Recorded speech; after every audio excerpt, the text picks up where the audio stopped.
একটা মানুষ যখন ভালো কাজ করে তখন স্বর্গ থেকে স্বর্গের বিমান আসে তাকে নিয়ে যাওয়ার জন্য, এবং সেখানে একটা দুইটা নয়, কয়েকটা বিমান আসে।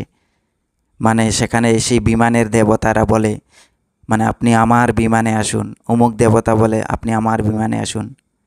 যারা ভালো কাজ করে, যারা পুণ্য কাজ করে, মানুষের উপকার করে, মানুষের ক্ষতি সাধন করে না, তাদের জন্য।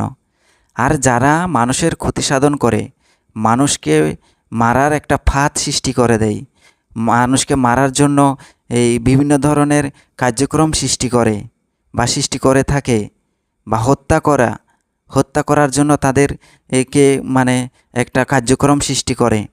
যারা এরকম করে, মনে রাখবেন, মরার পূর্বক্ষণে আপনি যখন বয়স্ক হয়ে যাবেন, তখন অটোমেটিকলি আপনি যখন মরার ধার পানে চলে যাবেন, তখন এই যমরাজরা আসবে।